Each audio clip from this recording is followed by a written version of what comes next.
The changes that you've talked about in the last few years, how does all of this fit in with the world economic and political crisis? Is that having a big effect in the region or not? And if so, what sort of class changes is it bringing about, and what new convergences of interest are emerging, and also new divergences of interest? And how does that also link to the changing population in Israel, that there's migration that is neither Jewish nor Palestinian, and the sort of recent pogroms against black Africans?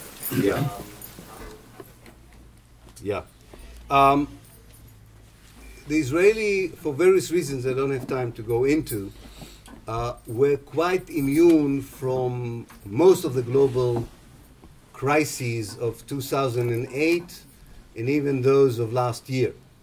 But this is beginning to change. So one thing one has to say, one doesn't know yet, because it's only now reaching the shores of Israel, so to speak. Namely, the fact that there are cracks in the capitalist system that characterizes Israel, which was quite steadfast at the time where many powerful economies have disintegrated in many ways. So we only see it now. So one can only predict. You cannot sort of look at the last few years and give you any idea about it, because it didn't happen yet. Now, we know what's happening as a first knee-jerk reaction to that.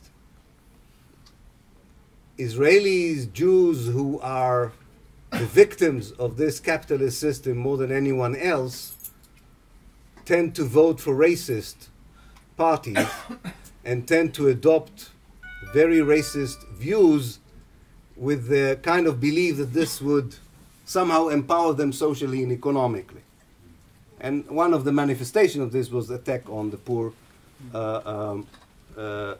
refugees who came from Africa, as we saw it. And it's just the beginning.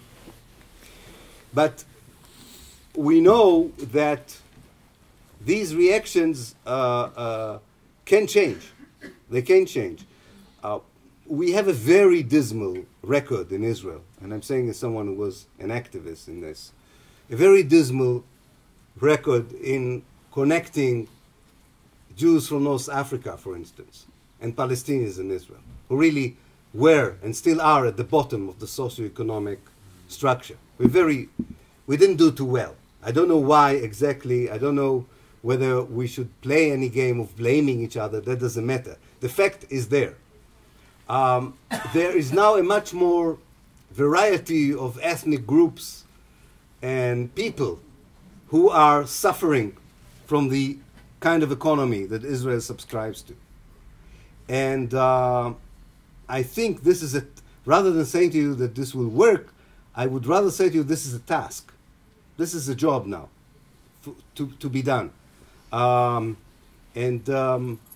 Much of the Israeli, even anti-Zionist politics concentrated around white Tel Aviv.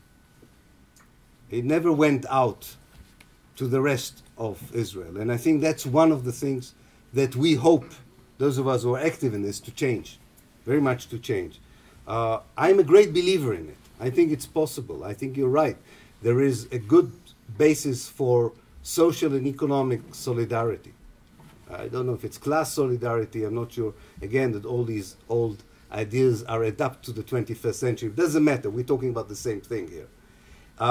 It definitely is part of the agenda we should not forget.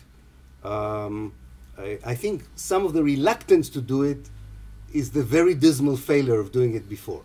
You know, it's you sort of, and maybe we have to rethink about the Arab nature or Arab history and Arab heritage of the Jews who came from the Arab world. You know, and there's a new idea floating in the air, which I like: the Palestinian Jews.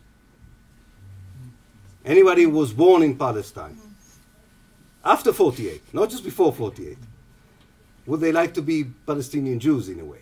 And you know, these kind of new dictionaries, new ideas, are worth throwing to the air. are worth throwing to the air. But all in all, I think that there is a crisis of confidence in the knowledge produced by the political and economic elite, by everyone. It still does not refer to the Palestinian issue. It refers to the economy. I don't think it will stop there. I really don't think it will stop there. So you had a very yuppie diet kind of protest in Tel Aviv, sort of five-star protest in very nice weather during the vacation, with like the Americans go to the safari. We're bringing air conditions into their tents. I think this will be replaced by a less comfortable protest. And the less comfortable it would be, the more it would be in contact and conversation with the real problems that inform the reality in Israel and Palestine.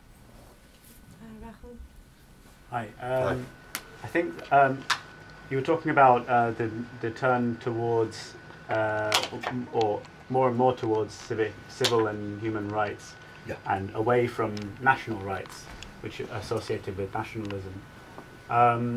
But would you say that there's some kind of challenge there in terms of how we promote like one of the most important issues of this situation, which is the right of return of refugees, which obviously we must never ever drop. And I would say that although that's recognized as a human right, and therefore it should not be under attack under this kind of new turn, it's quite hard to articulate without the idea of nationhood and national rights. So I wondered what you thought about that. Yeah, I'm not sure you're right about that right. I think that, in fact, because it's not a national right, even if you have a national Palestinian leadership, and you will have such a Palestinian national leadership, you already have part of that Palestinian national leadership, who would say in the name of national rights that we give up the right of return, collectively. And then the only thing that would make this unworkable is the fact that it's not a national right. It's a human right. It's a civil right.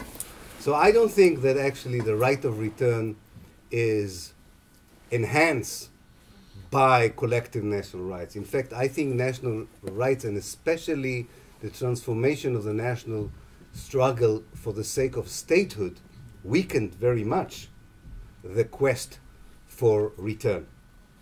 And I think that, you know, I can understand a lot of Palestinians would say to me, you know, we didn't have the luxury of having nationalism to be post-nationalist. There's something in it, and I agree. And if you want to go through it, be my guest. I mean, who am I to stop you? But I'm always reminded by Otto Klemperer, who was a great German musician, who was hiding during the war in Berlin because he had a Jewish wife. And even in this dismal condition in the basement, where he was worried that the Gestapo will come and find him, he was thinking aloud about Zionism. And he said, why would people who suffered so much from one form of nationalism want to rescue themselves with another form of nationalism? Why do you want the same venom that has bitten you? And that's a very good question. I mean, nationalism is, after all, a matter of who belongs and who doesn't belong. I don't like it as a human being. I don't like to decide which in this room belongs and who in this room doesn't belong.